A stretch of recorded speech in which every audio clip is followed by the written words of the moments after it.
And we are live. It's Illini Drive. We're a little late, but we will go a couple minutes over to make up for that. Everybody's here. It's the last show of the year of nice Nathan of the semester of 2018 with the Monday Wednesday crew. Everybody's here this time. I'm here. I'm Jake Hassan. Tommy Polson's here. Nathan DeHaan's here. Alex Aguilera's here. Tommy, welcome back to the program. Yeah, I was stuck in Chicago Monday. It was tough. I was really excited to be here after that big Bears win, but unfortunately couldn't make it. But I'm sure you guys killed it. I'm sure it was a fun show. So, would you like to give your notes from the Bears just real quick since you did miss that conversation? Defense really good. Mitch could be better. Think he was hurt still. Mm-hmm. That's the same thing. Yeah, that's about the summary, really. I mean, the defense is unbelievable. Obviously, you'd like to see more of the offense, but Jordan Howard had a sneaky, really probably one of his better games of the year. Tari Cohen was good. First in game moments. over 100 yards. Yeah. So, I mean, there was definitely some positives, even though it wasn't a good offensive game overall. But, yeah, I think Mitch will be back to what we've kind of expected out of him after this year so far next week. And I expect a nice win. Anything you want to say about the UNLV win? No, it was gross. I mean, the fact that they almost blew that was disgusting. I don't know. It just shows it's really more the same of what we've seen all year. They have their moments where it's, hey, this is a really good team and they can really hang with anybody like Gonzaga. And then you also get to the end of games where it's like, hey, you have a 15-point lead. Let's not blow it. But then here we are with 2 minutes to go and it's a 4-point game and you're like, what's going on here? So I don't know what needs to change, but I just don't understand why this seems to happen so often because you don't really see that many teams that can build a lead like that and score and play great defense and sometimes make the opponent look like they have no idea what's going on. And then 1 second, it's a 2-point game. And I don't know. It's tough, but it's a win. I mean, it's going to be back in the win column and sets you up nicely going into this next game. So I guess it's a positive overall. Yeah, overall.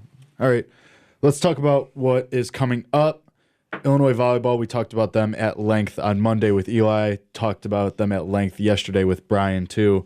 So just a reminder, tomorrow at 8, they play Nebraska in the Final Four with a shot to play in the national championship game. Illini alum really quickly, Tanner Rourke just got traded to the Cincinnati Reds. There's a Tanner for Tanner trade, which is pretty probably the first time in any sport, I would guess. Tanner Rourke. I'm sure it's happened before. You think so? Somebody named Tanner traded for another person named Tanner? I thought you meant name for name. No, I'm saying Tanner for Tanner. Oh, That's maybe. So yeah, Tanner Rourke got traded to the Cincinnati Reds. So. Illinois alum. Yeah, I like Tanner Rourke. I think he's a decent little pitcher. He's not he's not a 1, but he's a nice. He's a back end guy. Yeah, I like him. Yeah, he's decent. Yeah, sorry, I just saw that come across the old Twitter feed. Before we hop off on volleyball, though, volleyball is obviously the more Jordan Poulter named AVCA first team All-American. Mm-hmm. Jacqueline Quaid named AVCA All-American first team. The whole team. They're really good. Yeah, I think I watched my first actual game of the year in their Sweet 16 game. Or no, I'm sorry, the Elite 8 game because I was on ESPN. So I watched that before I went home on Saturday to Chicago. And they're really good and they're really fun to watch. The atmosphere there looked unbelievable. I don't know if any of you guys were there or not. I was. You were? Yeah. How was it actually being in the stadium? Oh man, it was nuts. Honestly, towards the end of the sets when it got pretty close, I actually started getting nervous and I had a job to do. But yeah, just that atmosphere, that's how it should be. At all sporting events. Yeah. Ali Bastianelli also named to the third team. So right there, that's crazy. 3 of the 6. All American recognition. I mean, it's pretty good. And so what? Is it 6 people that make every team? I believe so. I think it's maybe more. I'm surprised Bastianelli was only 3rd team. That's what I was thinking. That seems low. I'll look up everything right now. I just saw that on the Illini Athletics Twitter page. But however many make it, I mean, if it is 6, which I assumed because there's 6 positions that play at any given time. 6 or 7, I thought it was 7. Yeah, I could see 7 maybe because you have the libero you can add in, something like that. So assuming it is 7, or we can even, for the benefit of it, make it 8. We'll say if there's 8 teams that make every All-American team, that's 3 of the top 24 players in the country that start for Illinois. All right. So it's not 6. We're actually way off. Oh, how many? It's 15, 14 for each team. I mean, that's still 3 of the top 50 players in the country, right? Yeah. Which is unbelievable. And you could probably make cases for plenty of other players that were not named these teams to be on it too. So that's really cool recognition. Yeah, it's pretty good. 14 players per all area team. We have Ali Bessinelli on the third team, and then Poulter and Quaid on the first team. That's interesting. Yeah, that makes sense. I guess you'd have because I mean, how many players are on a typical roster? Probably It's probably something like 14, 15. So yeah, I guess you'd have enough for a full team. So that makes sense. That makes sense. Big math guys. Yeah. Yeah, they are really fun to watch, though. Eli was in here filling in for you on Monday, Tommy, and he said just like watch, and he's gone to a lot of their games. He said it's just a team that like it's fun to watch them, and you can tell they have fun too, like when they're playing. Yeah. And that it's just like an awesome atmosphere around that team as a whole. Even just watching them on TV, you can see that like between the points when they get hits, they're all smiling. They come together after every play. You can tell the communication's really good. And I think a lot of that is kind of credit to Chris Thomas and what he's really done with this program because he's such a, I mean, obviously we had him on the show last year and he was a real fun guy to talk to, but I can imagine playing for him is just a good time. Like he's very uplifting and he'll get in your face when you need to, but like he just knows the game. He's been there and he seems like he's fun to be around. So I think a lot of credit's due to him there for all that. But yeah, they're really fun to watch. If you haven't watched them, I highly recommend it. You have your chance. They're on national TV tomorrow and possibly on Saturday too. Yeah. They are really fun. Let's go. They've got Nebraska Nebraska tomorrow, and then they have the potential to play Stanford in the national championship. That would be awesome. The Hambly versus Thomas. Hambly, I know we beat Nebraska at least once during this year. We split with them. They beat us. They beat Illinois here in Champaign. And we beat them in Nebraska. Because I remember when we beat them in Nebraska, they were ranked higher than us, so it was seen as like a big kind of win and kind of statement. That's cool though. So I mean, that's actually pretty awesome. The rubber match for the Big Ten, it's those two, Stanford and BYU. BYU. That's right. I did see that. So yeah, BYU. Yeah, the top seed from every bracket came out except Minnesota went down and Nebraska took over that slot. So that's what Brian said yesterday because I was filling in for Eli yesterday. Hasn't Nebraska been in 4 straight championships? Nebraska won it last year. I think they've at least been in. And they've been in it the last 4, yeah. But Brian said Nebraska wasn't even supposed to be this far because Minnesota was supposed to be the team that made it from their side, and so they're playing good. Yes, that's what we're saying. And also, we talk about that win they had here. That was Stuff Huff. Like that's like probably the best atmosphere you get non-NCAA tournament at Huff Hall, and they were still able to overcome that. So it's definitely a really good team we're going up against tomorrow. But anything can happen. And like we said, the front 3 with Poulter, Quaid, and Bastianelli. I mean, that's dominant. That makes it hard to hit over the net any point. I don't know like what you guys think about it, and it's kind of interesting to me, but like how well do you think a lot of these volleyball fans travel? Because I feel like there's a lot of times, like at least when Illinois is playing well and playing good basketball, football, whatever sport it may be, that the Illinois fan base as a whole travels pretty well to support a team that's at least doing well, let alone a team that doesn't play well. Do you think that, especially us being probably the closest team to Minnesota, maybe Nebraska? That's what I was saying. Do you think that we'll kind of almost have like a home court advantage? But since it's Minnesota, I feel like they'll travel well. Minnesota's not there. Right, since it's at Minnesota. No. Okay. Since Minnesota's closer, close-ish. I mean, it's what 6 hours, I think. Probably about that's that. what Eli said because he's going. You'll probably get a decent crowd. That's what I'm saying. Like, I feel like I have no doubt the crowd will be huge. I'm just wondering if we think it'll be like specifically if Illinois really will have an travel advantage. well. I wouldn't say at least like family and friends. Yeah, for sure. And I mean, I think when you think about like road trips, like I think people like the cutoff is like 7 hours. I think for me at least, where I'm like, if something's gonna be worth it, like 7 hours, 6.5 usually for me. So I think it's 6 from here. So because I mean, the Spike Squad's pretty crazy with that. They're awesome. They do a great job. So I'm like, sure do you think that they'll have like good numbers in terms of them going out? I think so. That's the area that we benefit the most out of is that if you have been dedicated to Spike Squad all season, then you're sitting here and you feel like you're a part of this team, and you essentially are a part of this team with the atmosphere we were able to create at Huff Hall this year. So then you travel and you follow this team the whole year. You go up there, and that's where I think BYU and Stanford are going to struggle in that regard because it's probably a plane ticket, and that's something that college students can't really do for a quick weekend to watch a volleyball, albeit national championship volleyball, but 2 volleyball matches. The only thing that makes it tough is obviously finals week coming up. But I mean, especially with the game being tomorrow, which is reading day, I mean, that's kind of one excuse to at least get out there for a day. I mean, you could have even gone out possibly earlier if you don't have any serious classes during the week. And like you said, it's only 5-6 hours, we're assuming. I don't know if that's totally right or not, but I mean, it's not a bad drive. It's very, very doable. No, it is, and that's what I'm saying. I think Spike Squad will definitely go out because, like you said, they're crazy for it, and that'd be really cool to see them show up. It helps that like if Illinois does hopefully make it to the championship game, that's on Saturday too, so you still have all day Sunday to come back. Because I mean, I know some people have finals on Saturdays, but I actually have one this Saturday. I haven't won it, but it's online. It's online, yeah, so it's not bad. But yeah, no, I don't know. It's interesting. I googled it. The drive is about 8 hours. 8? Wow. You can cut that down though. Yeah, highways. Depending on how you're driving.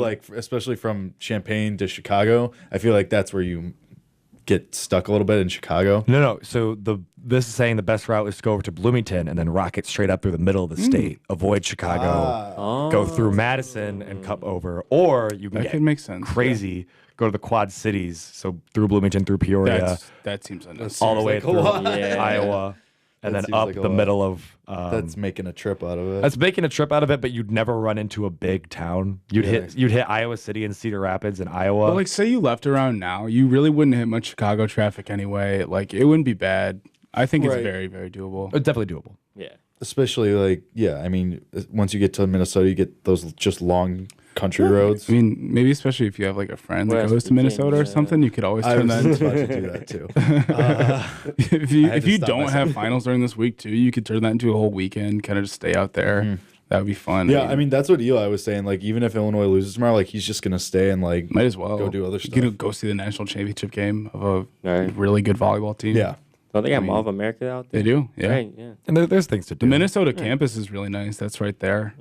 Oh, like Minnesota. Never seen it. Yeah, I visited a friend there once. Maybe try to catch like a T-Wolves game too. Yeah, if you're feeling it. I'm just saying. If you miss Tom Thibodeau, maybe. I will say. I do miss Tom Thibodeau. Weird. I do too, man. Weird fact is that I've been to Target Field in Minnesota, in Minneapolis. I went for a wedding this summer, and before I flew out for my job, some of my cousins and I were like, "Screw it, let's go to a baseball game." And so we went to Target Field. It was Twins versus Indians. It was a 7 home run game, including a walk off from Brian Dozier. I remember that game. So I remember it happened as I was walking up the row, like the aisle, to like go to catch my flight because I was gonna miss it if I didn't leave then. And then I think he had 2 pitches thrown to him. The second one he put over the right field wall, and it was like freaking heck yeah! I watched that. Ran out of the stadium. I actually forgot, but I was there too once. I played baseball there. You played it at Target Field. Is it a nice field? It's beautiful. Yeah. It's really nice to play on. I mean, it's obviously brand new. Like 5 years ago, not even. Right, it's fairly new. I think it was like 3-4 years ago. When did you play? It was. So I guess maybe it might not have even been Target Field. It might have been their old stadium. I think it was their old stadium because it was when I was like a sophomore, junior in high school. I don't know if they moved locations, but they're literally like across the street from Target Center. They put it in the same area. Okay, then I mean, it's very vertical. It's brand new. Target Field was built in 2010. So yeah, it was. So it would have been around. I thought so. Yeah, I think it was in probably 2011 or 12 that I played there. So it was still pretty brand new. Well, then shout out to the staff there for keeping it looking so brand new. Because 2010, I mean, that's the 10 year you've spent now, and I walked in and thought that it was like a relatively new stadium. So if you are turning into a whole weekend, the Vikings are also playing the Dolphins at home on at noon on Sunday. I've become the biggest Dolphins fan for that game. Why? It is the only way.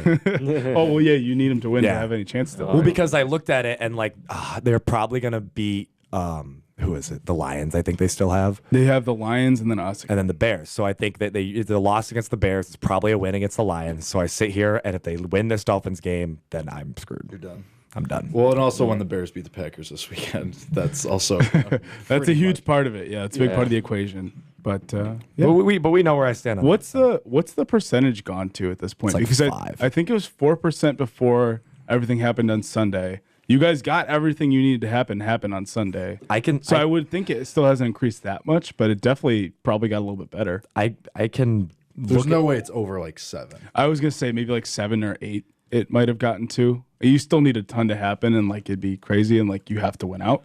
But I mean, all the stuff that's outside, I wouldn't think so either. But I mean, anything can happen, man. Football's crazy like that. No, Bears revenge game this weekend. I would think so too. Like I do agree with you, but I'm just saying, who knows? It's a 4% chance. So it hasn't changed. That's cool. No. 96% chance no playoffs. They're less than 1% chance for a 5 seed and not a possibility to do anything else. Not great. Also 4% chance Lions make the playoffs. Wow. I was listening to Pardon My Take earlier, and they made a point that if the Packers somehow do win out and make it, do you just have to keep Joe Philbin as your head coach? Yeah. And if you do, then I would love that because I would love to play against him for the next 5 years. But I don't know if I'm so much sold to the point that it's like, yeah, like I think you have to give Joe Philbin the job. You'd probably have to. Because I listened at least give him like a 2-year extension or something. I listened to the same Pardon My Take podcast, and in the same sentence, they were like, "What's the last time that an interim head coach has like done this?" And it's been since I think 2008 or something since an interim head coach has even had a winning record. Yeah, which is insane. That's wild.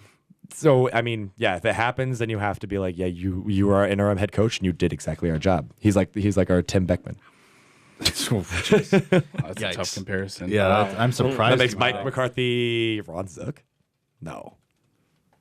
Is it? I don't know. Who cares? We're not making the playoffs. That's gross. Yeah. Yeah, there's no way you make the playoffs.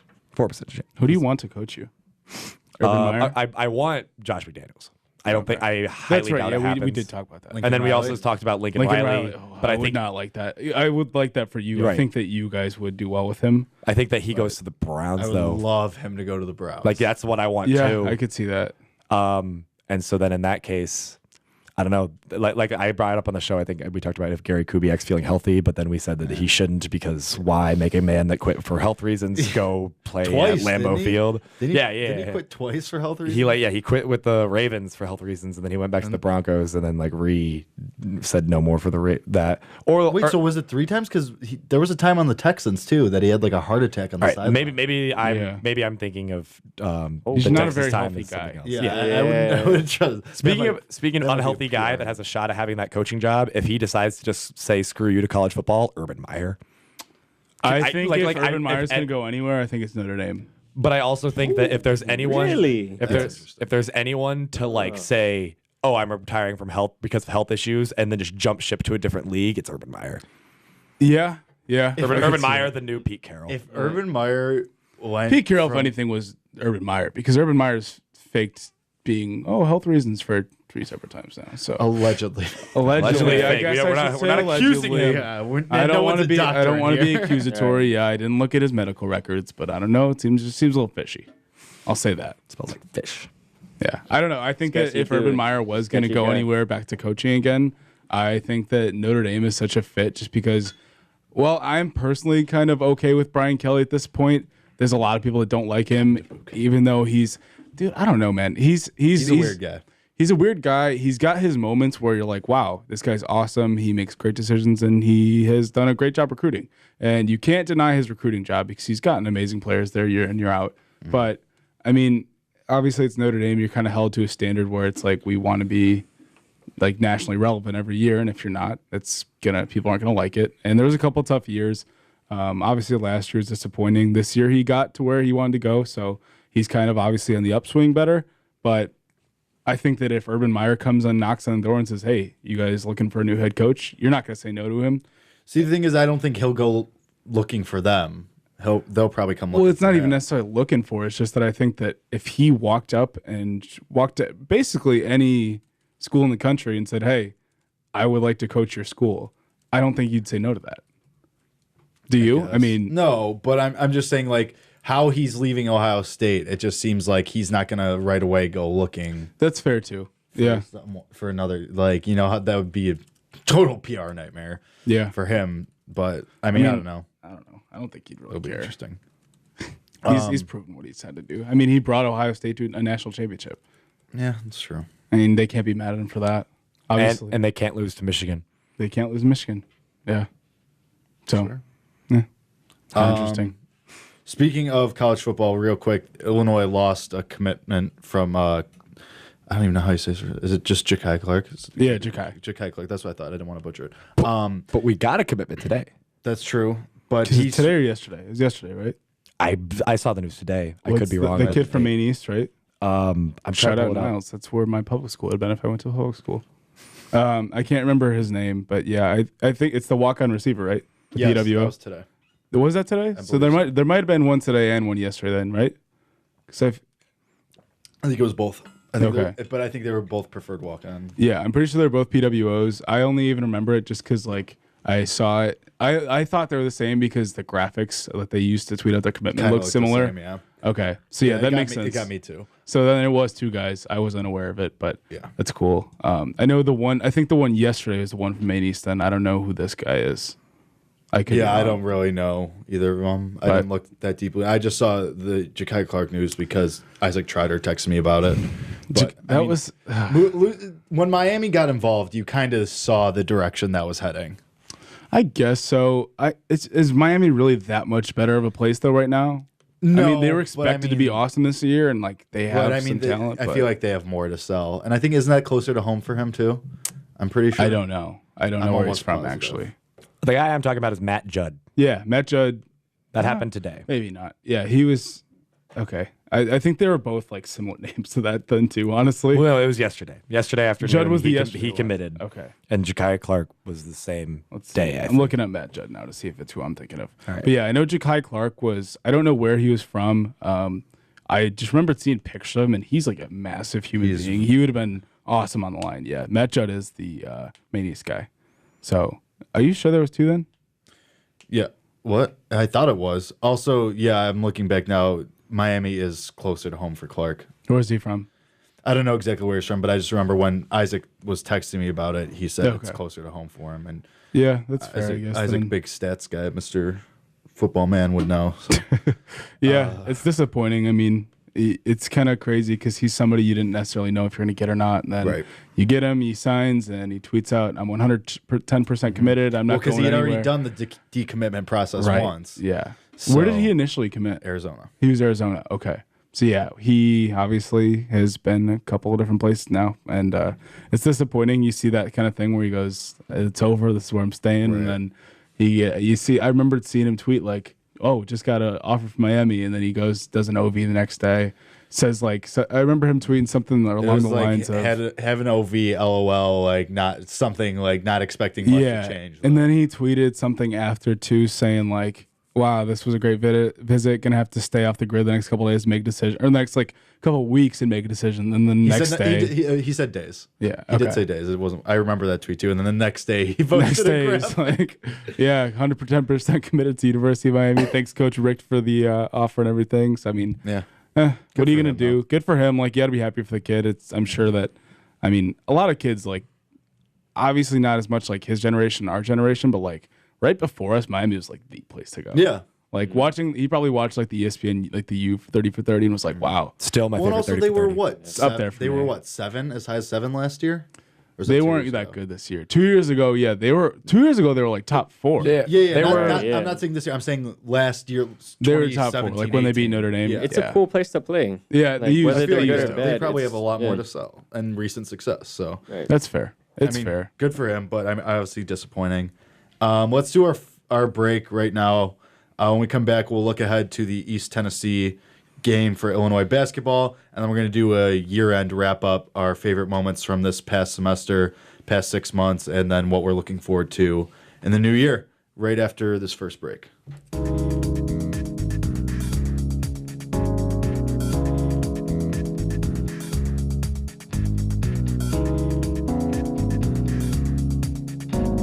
All right, we're back. Let's talk some Illinois basketball. Game Saturday against Eastern Tennessee University. I have the hiccups right now for some reason. Don't know what that's about. But, I mean, this is a game they should win, but we've said that before, and it hasn't gone that way. But, I mean, we talked about it a little bit before. If you can go on a 4-game win streak here before you open against Indiana, you're 6-7, getting into the meat of conference play. That'd be some nice momentum to have. I mean, what do you guys think for this game? Without knowing much about Eastern Tennessee State, right? It's ETSU. Yes. Right? Mm-hmm. I mean, I would think it should be a win. I think that kind of whenever you play these kind of directional teams, it always almost should be a win. And that's not to kind of slate them. It's just that, I mean, Illinois in itself is kind of the power swings different in somebody who's kind of just talent levels, you know? Yeah. So you'd think this should be a win. Obviously, you see collapses like the end of that UNLV game, and it's kind of not as kind of like a heavy yes. But I don't know. Overall, I think we will. It should be a decent game, but yeah, I think it should be a win. Hey, Tommy, did you say that you don't know much about this East Tennessee State team? What do you got for me, Nathan? Well, do I have something for you on today's segment of Know Your Enemy? East Tennessee State is 8. I actually like that. That's a new segment. Today, East Tennessee State is 8-3 with losses to Georgia State, Creighton, and Wofford. Okay. So not necessarily tournament teams, but Wofford's not bad. But Wofford, Creighton's Georgia State, and Creighton have all been. You'll regularly see them pop up in tournaments, whether or not they're 11 seeds or whatever it may be. They average scoring 80 points per game and only allowing 65. Very balanced, very balanced scoring. Their 3 or 4 top scorers are all between like 12 and 9. They're very much, everybody gets and shares the workload. Their leading scorer is Trey Boyd, but he has only been the leading scorer in 2 of their games. So it's a lot of just whoever carries the torch that night. A lot of people are going to be right behind you. Rodriguez is their big guy down low. He's going to lead the team in rebounds as he has in all but 2 of their games so far this year. Patrick Good and Trey Boyd, as I mentioned earlier, they can launch the 3. Those are the guys that you need to watch out for behind the perimeter. Only one senior, Harrison Jr. He's a non-factor, though. He pretty much only plays 10 minutes a game. On that, he averages, I think it's somewhere between like 4 or 5 points. Some key games, they beat Georgia Southern. It was Georgia Southern's first loss of the season. It was 69-64, so a grind-out win. A close loss to Creighton, who's currently first in the Big East, and their only losses are against Ohio State, Gonzaga, and one other ranked team. I forget who it is. So they're in Furman's conference. Okay. The East Tennessee State is. Yeah. Furman's dope. Furman is dope. And the last point I have to make, they had a good resounding win over Sam Houston State. Not necessarily anything exceptional about that game other than Trey Boyd had 23, which is the team's highest total for any one of their players. I have never heard of Reinhardt, but they put up 107 points against them, so that's something. I mean, it looked like they took care of any lower level competition teams, right. And then also a lot of the teams around their range. They had some tight wins. They didn't have any like dubs against somebody. That's why I brought up the Sam Houston State game. Winthrop's usually pretty decent. Mm-hmm. They made the tournament a couple years ago. I know it's a lot of teams that you recognize from being like 13, 14 seeds in the tournament that you're trying to figure out if they're going to upset the 3 or 4 seed that they're going to play. So I don't know. I mean, you see that at least among their competition, they're pretty good. They sit tied for first in their conference. Obviously, there's only been 1 conference game for all of them, so it's them, Wofford, Citadel, Furman, and Chattanooga. But I mean, they look like they're a decent enough team. Overall, I would still predict a win. It's hard for me to really give like how much we would win by, just because you don't really know how they'll match up, and I think a lot of this will kind of be personnel based in terms of if they can hang with our guards or if they might have some big that we have to guard or something like that. Right. But I don't know. Overall, I think it's a win. That's this Saturday, correct? This Saturday. Yeah. Because I think I saw we only have 3 more games in December, and each of them falls on a Saturday. About a week apart, yeah. So that's nice. It's a lot of practice time that this team can use. That was right? I think that includes UNLV. Yeah, because... Right? I'm not totally positive. But yeah, that sounds right.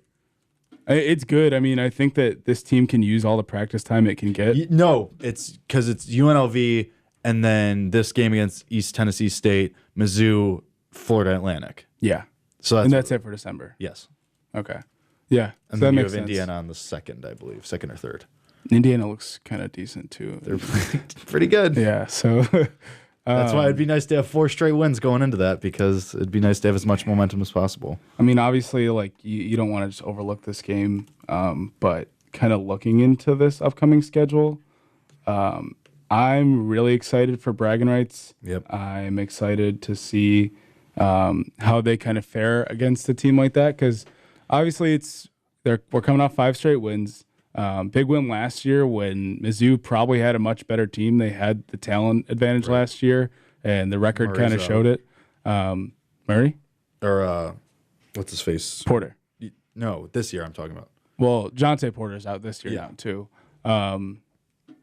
Yeah, no, you're right. I was thinking the wrong Per year? I don't know. Are you thinking of? I don't know why Murray was stuck in my head, but yeah, Jonte Porter. Jonte Porter's been out all season, which is obviously a huge letdown for them, because he could have probably been a first rounder last year, decided to come back, hurt himself right before the season started. So it's unfortunate. They could have been a pretty good team with all that. But looking at their kind of overall record, I'm trying to pull up their schedule now. It's not exactly loading. I thought last time I saw they weren't doing as well as I thought they would have. Let's see, I got their standings. So they are 6-3 overall. 4 of those wins have come at home. They've played against Iowa State, who beat them by 17. Kennesaw State, they only beat by 3. They beat Oregon State by 6, who was horrible last year. Don't know how they are this year. But the one ranked opponent they've played, I see, is Kansas State, who beat them by 15. So this looks like it's a game that could be winnable. This could be a 6 straight scenario, which would be awesome because I'd love to be able to say that I went through my 4 years here without losing to Mizzou. Obviously, you got some motivation going into that game, going against Mark Smith now and Jeremiah Tillman. So definitely a lot of stuff to watch there, but I think it's a winnable game. We talked with Eli on the show on Monday, and he was talking about how he sort of has been devaluing this bragging rights game because of the past 5 seasons Illinois has won and yet has had subpar, seasons as a whole. I'm curious to hear what you think about that because I agreed with that because when I look back and then the before the 5-year winning streak, we were on like a 4-year losing streak, and then those years we were always ranked. Those were like us like coming off the like amazing Final Four team in the years after that team dismantled. Illinois and Missouri were both usually ranked going into it. Missouri won all of those, and then of the last 5, Mizzou was ranked in the first of those first 5. I'm pretty sure that was the shot from Rabante Rice. Right. Well, that was the 13-year when we won the Maui. Right? Was it? I think that's when our streak started. The math adds up there. Yeah. If that's 13 and it's currently 18. 13 plus 5 is 18. So here we are. That checks out. Yep. All right. Good math. So I'm curious to hear what you think. Like how much our math for the day. How much value are you putting on a win against Missouri here? I mean, it's your rival, so you're always going to want to win. I mean, it's just like, obviously the Packers stink this year, but they can say they beat the Bears once, you know? If you can say you beat us twice, then you're still probably pretty happy. I mean, obviously you come to expect more and you want playoffs, and in this case, you want the tournament, but you always want to beat your rivals, no matter how good or bad they are at the time. I mean, Cubs-White Sox is obviously a big thing every year, and look how bad the White Sox have been the last God knows how long. Yeah. But, I mean, 8 years? Yeah, at least 8 years, I'd say, probably. So I mean, yeah, it's kind of down in a sense that like it doesn't mean as much just because neither team's great right now. But I mean, especially if we're kind of coming in where it's like, so at that point we could in the best case scenario we are what? So we've got one more game in between them. Missouri, we have East Tennessee. So East just Tennessee, them, right? East Tennessee, Missouri, FAU. So yeah, conference. I mean, best case we're 4-7 going into it. 6-7. But into Mizzou? Oh, into Mizzou. 4-7, yes. So best case going to Mizzou, we're 4-7. They would best case be 7 or 8-3. So I mean, obviously that's still like a nice win to have. I don't know how they'll really fare in the SEC, but they're a decent enough team that they're taking care of business where they probably should. So it'd be good to see a quality win. You know, it's true. I agree with all that. Those were the points I was trying to make. I just wanted to hear your thoughts. Yeah. I see where he's coming from, where it's like neither team is great right now, but it's still your rivalry. You want to win the game. Yeah. If you don't win, it's not the end of the world, just because obviously things aren't going great right now, but it's something you want to win, and hopefully maybe you should win. Can I get a score out of you, Tommy? For that game? Yeah. For East Tennessee State. Just looking ahead most immediately. Again, I think that they score a lot, and I think they'll be able to score on us, and I think that their defense won't be able to hang up with us. So I think it's going to be a shootout. I'll go 88-80. Really? Yeah. I mean, looking at what they've done, they've put up 102 times this season. They score a lot. Like, they're averaging, 85 a game, you said? 80.2. 80.2. So, yeah, I think they'll be right around their average. I think we'll give that up, and then I think we can hopefully win that shootout. Jake? If the guards are on, I think that's a nice 88-80 win. Jake? I'm going 80-68 Illinois. I think that now with Samba playing more, I think a legitimate center in there kind of throws Eastern Tennessee off. And I think even Georgie is kind of an athlete that they haven't seen before. So I think Illinois does score a lot, and I think that Eastern Tennessee kind of runs into a Big Ten defense and doesn't really know how to handle it. That's fair. Mm-hmm. I'm sort of along the same lines as you, just a little bit more constrained, if that makes any sense. I think that we do win. I think that they only end up scoring 71, lower than their season average because they're playing a Big Ten defense. But as Tommy pointed out, it's a team that if they're hot, they can score. Right. How many times do we watch teams that were just hot against the Illini, as good of defense they played, and that led to a much bigger loss than what it would have been if a team shoots their normal percentage? I think the Illini wins 76-71. I think Illinois That's also is given fits here and there by a team that they might be overlooking as it's a trap game. It's Mizzou's the next game. It's finals week. I just think that maybe for that reason our scoring isn't off the charts, isn't as high as you guys predict it, but that's just me. Alex? I don't know. I'll go 75-68. That's on me. 75-68. That's also yeah. I could really see any of these happening. Right, yeah. It's just because this Illinois team is so hot and cold and streaky, like you don't know which team you're going to get. Exactly. Yep. So you could obviously see Mizzou, go off and score 80, and you could go and see them lay an egg or something like that. So I don't know. I don't see them scoring 80 like they usually do. So yeah, 75-68. Very fair. All right, let's close this out with our top moments of the year. Actually, can I say real quick? No. That was the one thing I did forget to mention about the UNLV game is seeing Samba come out and do that. That was awesome because that's kind of the guy that we expected all season. Right. And I think that he's somebody that obviously is long, he's big, he can block some shots, he'll get some boards, and he can live in the post. He changes your dynamic, and we said this on Monday. He changes how you function on offense and defense because you have a legitimate 7-foot guy out there that can be an anchor both on offense. We talked about that inside-out game, and he's perfect for that because he alone himself can hit some of those outside shots too. He's a decent little shooter, so yeah, I think he's seeing him go out play a lot better game. He checked in after 2 minutes. Yeah, so seeing him go out and do that was awesome. I hope we see more of that. So, and I want to see Tevian soon. Hopefully. Yeah. Who knows? That's a very weird situation. Yeah, not great. But let's do our end of the year things. Nathan, it was your idea. Do you want to go first or do you want me to go first? Yeah, I'll go first just because I know I have my list prepared right here. So these are the top 5 since we did our first show in August. I said, top 5 sports stories of the fall. They're not necessarily all the best, but they are top stories. Number 1 is the Illinois volleyball making the Final Four. Yeah. 3 All-Americans on the team. Best team on campus, we said all year. That's number 1 story. For me, number 2, Lovey getting extension. After an abysmal record in his first 3 years here, he gets a 2-year extension all the way through, is it 23?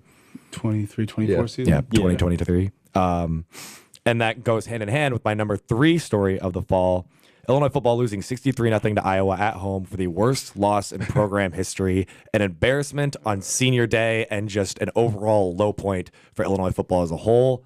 That, I think, is what makes Lovey's extension so much of a bigger story. But I also think that it's in itself a story because, that was just so bad. And that was the one thing that you can point. You could point to the Purdue game when we were feeling good about the Illini and maybe them being a bowl team. But if you really want to point to the worst performance they put together, we had nothing going against Iowa. We had blocked punts. We had interceptions. We had no idea who was our quarterback. And it was just, bah. Number 4, story that I hate to admit is the top story, the Bears are back. They're going to win the NFC North. They're going to be the 3 or 4 seed in the NFC, and they're going to host a playoff game for the first time since 2010.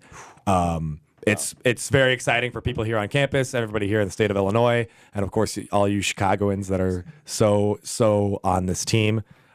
It's been fun to sit here and be a radio host along you guys in the opposite point of view because we do yell at each other every now and then, but it's fine. And my number 5 is something that I witnessed firsthand, the Cubs collapse.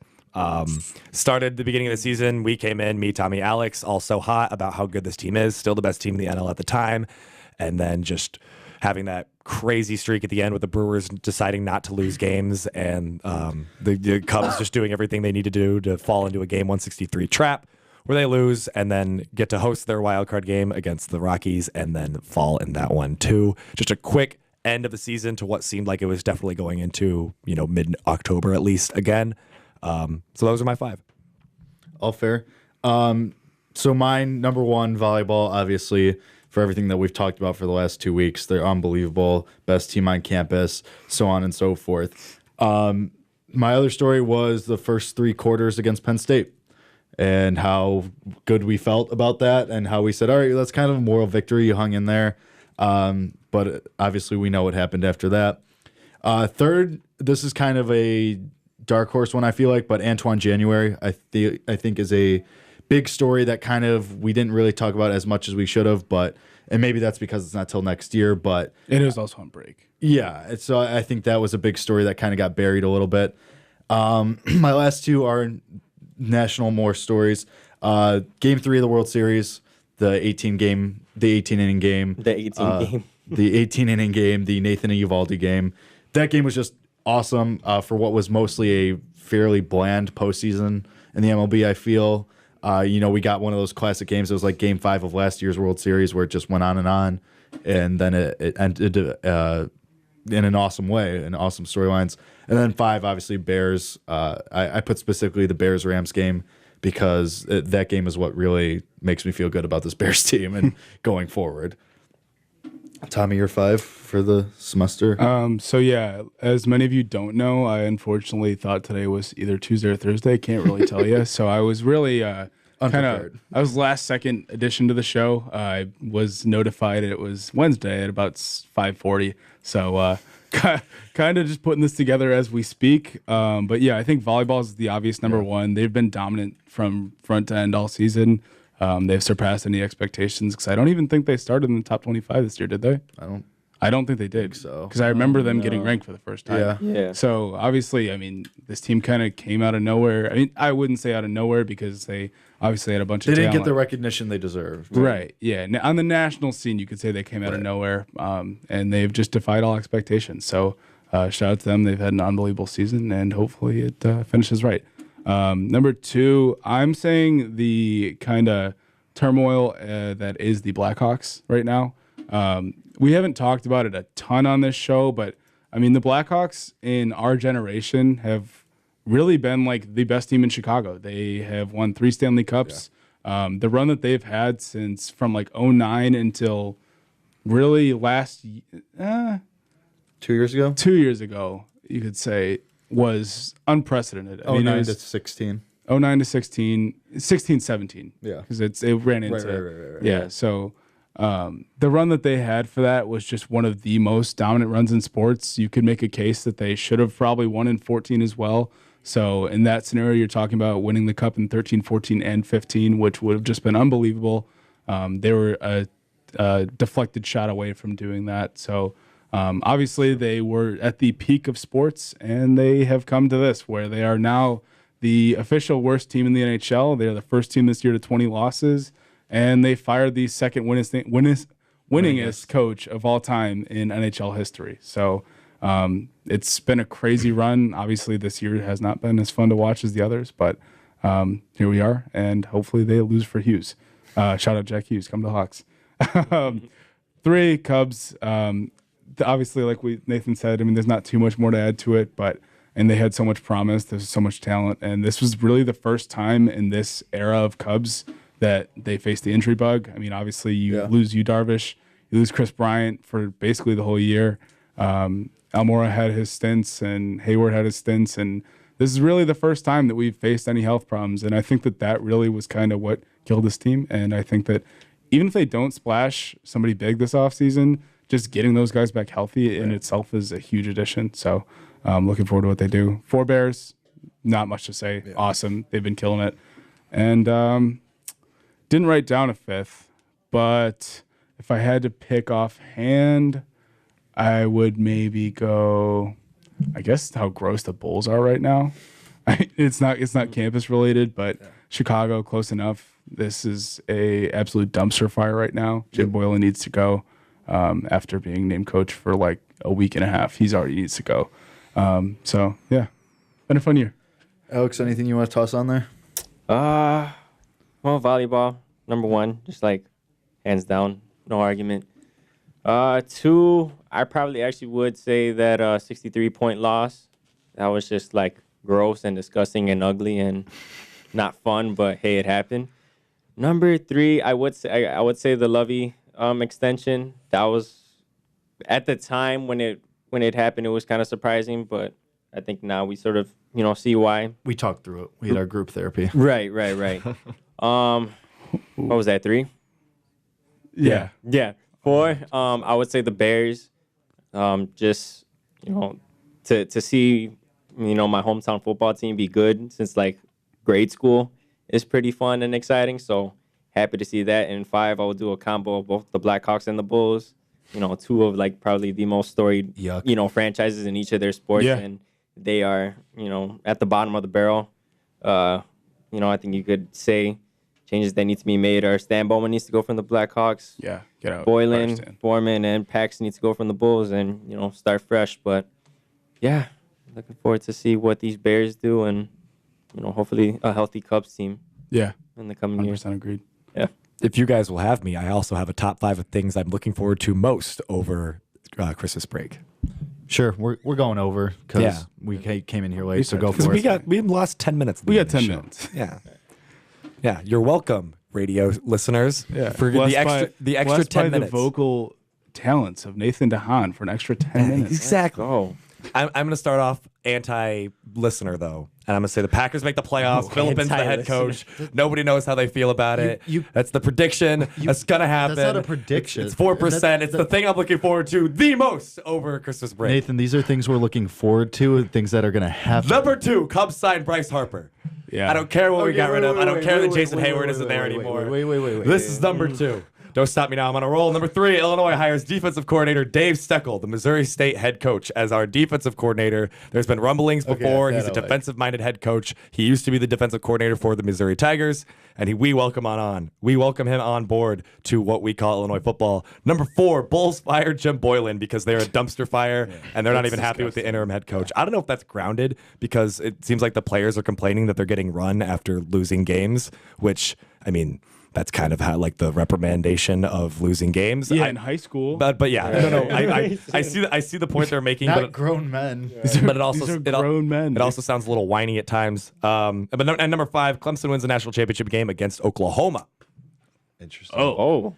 Okay. Believe Kyler Murray. Excuse me. See, the first 2 he went outrageous. Then the next 2 he went like, okay, those make sense. And the last one he went semi-outrageous to close it. Yeah, what? Believe Excuse Kyler Murray, me, sir. Believe him. I mean, sure, I'll give you that. But if Hurts starts, Oklahoma has a better chance. Oh yeah. You think Oklahoma's favored if Hurts starts? No, not favored. I said they have a better chance. Well, yeah, I don't think they win. But that's fair. They have a better chance. Woo! It's gonna be a fun winter You break. think that Clemson's just like an automatic in? I think Clemson's going to beat Notre Dame. I don't think it's going to be a blowout, but I think Clemson's going to beat them. And you know that I have a soft spot for Notre Dame, but I think this Clemson team hasn't really played a lot of people and hasn't really gotten to flex the muscle that is them being a powerhouse team. I mean, they played the same Clemson. ACC. I don't know. That's how I feel. To me, I think that they're kind of like what Real Madrid is right now. I take that back. That's ridiculous because I don't know. I was just thinking about soccer earlier because Madrid looked horrible today, right? Which is fun, but they're still in the round of 16. Yeah, they are. So, I personally just don't think this is the same Clemson team that kind of has done what they've done over these past 3 years, and I think that people are really writing off Notre Dame too easily because Clemson's strength is kind of in this passing game. And I actually kind of look at it, that's kind of just came to me, but I kind of see it where this Notre Dame defense kind of matches up similarly to how the Bears actually matched up with the Rams, where the Notre Dame D-line is easily top 3 in the country in terms of D-line.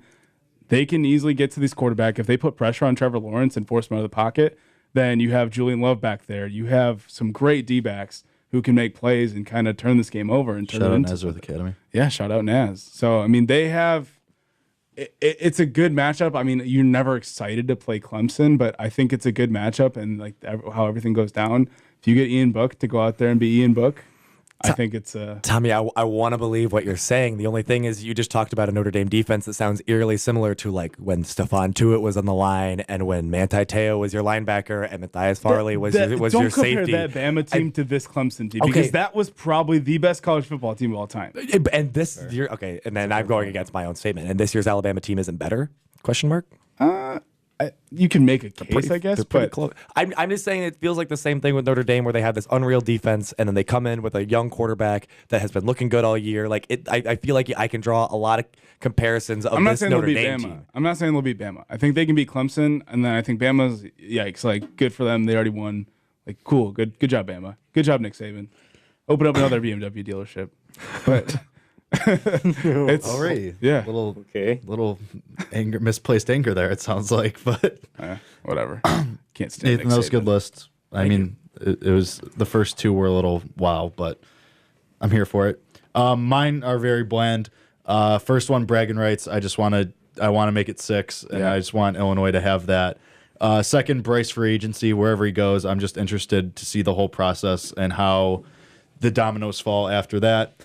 Illinois volleyball, obviously up there. See what they do in these next couple days. Bears playoffs, obvious reasons we talked about already. Trubisky's going to be fine. They're going to stomp the Packers this weekend. It's going to be amazing for the first win against them at Soldier Field since 2010. And then fourth is I'm interested to see Kyler Murray and what he can do against Bama, because if he just balls out against them and tries to do the two sports thing too, that would be amazing. I really want him to. It'd be unbelievable if he does that. I really want him to, but we'll see. And yeah, that was my condensed version. Yeah. I'm along the same lines. I'm excited for the Champions League draw on Monday. That'll be exciting. Really excited to see who Liverpool gets. From there, you got bragging rights will be great, obviously, for everything we've talked about. Really hope we get 6. I think this is kind of like the most evenly matched one we've had, even though they probably are more talented on paper. We probably have, it's a similar talent level. I just think that they're farther along in what they want to get. But I don't know. I'm not too worried about that. I think it's still winnable.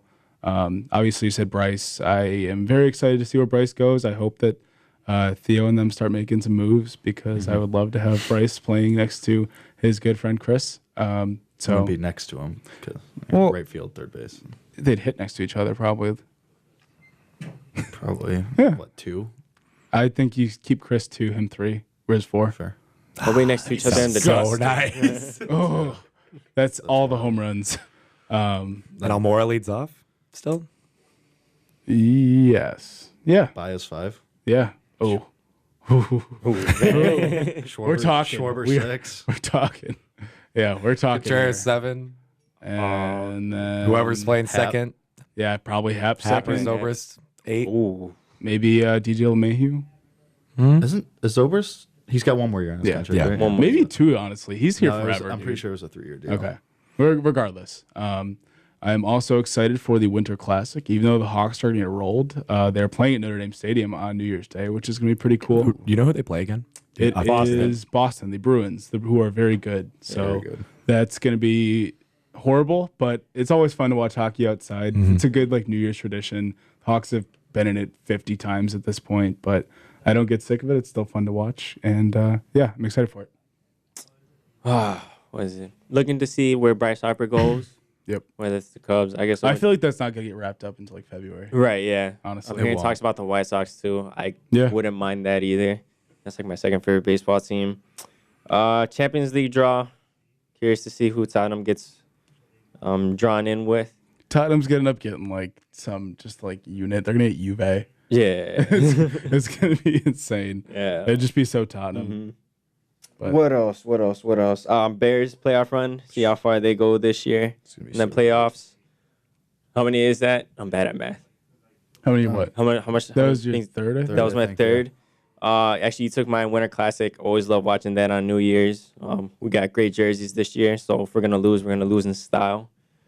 And last but not least, I wish I would have prepared for this because I sure didn't. While you're thinking Spring about training. spring training, Spring training. Ben Zobrist is signed through 2019. He was also low-key a 3-win player in 2018.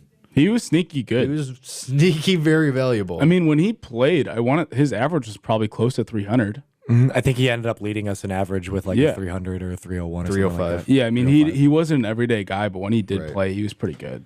he still had 520 plate appearances.